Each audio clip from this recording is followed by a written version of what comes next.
Hungarian inventor László József Bíró gave his name to the ballpoint pen he invented, which became so common across the world that even today it is known in many countries as a biro rather than as a pen. The same is true of the vacuum cleaner called a hoover, and we are aware that Jacuzzi is also a brand name rather than a generic product.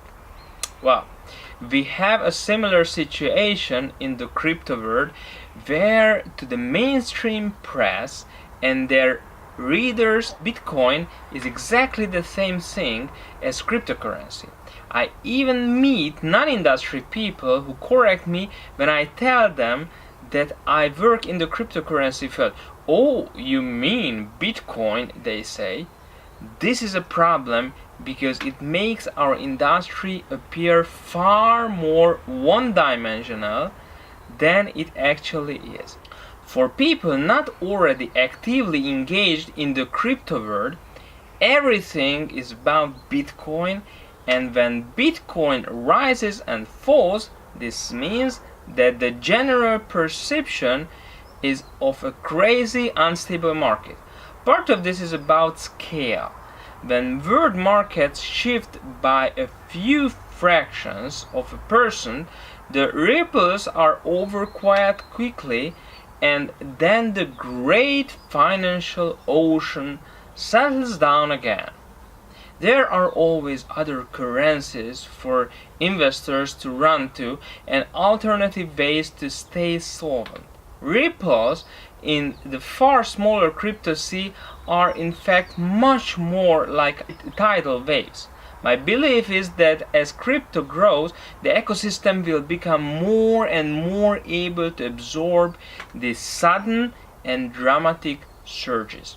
Part of that will also come from the recognition by populations in general that Bitcoin is not the only name to watch. Crypto markets are maturing, and I've reported signs of this recently as large corporate investors become engaged, and of course as we see moves by the social media and tech giants to capitalize on increasing security and stability.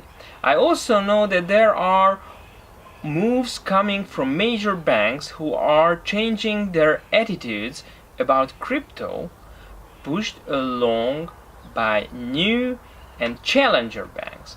At first, the major were skeptical and indeed hostile to crypto because it threatens their centralized model.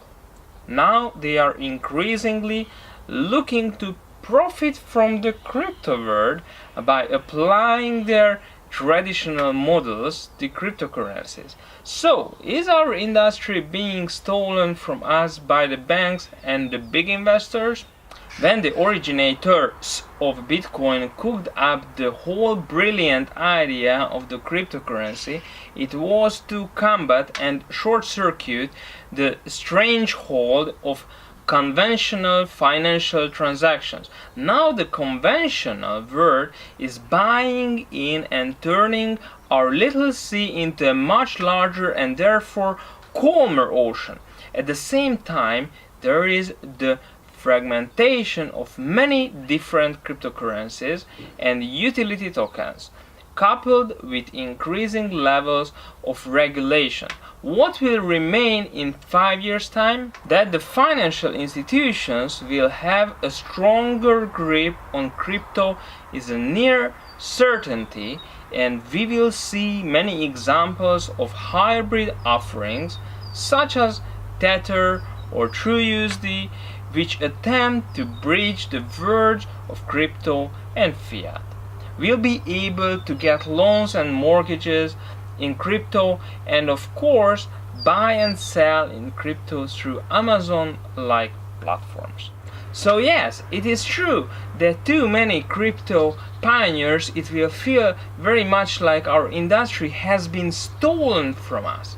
But if we want to grow from a sea to an ocean, which few disrupting waves do, we have to accept this? The fact is that the crypto world no more belongs to us than the idea the computer were once only for geeks or mobile telephony was just for the early adopters. Those innovations have proved to be for everyone, and crypto is going mainstream. So will the Bitcoin eventually become a verb?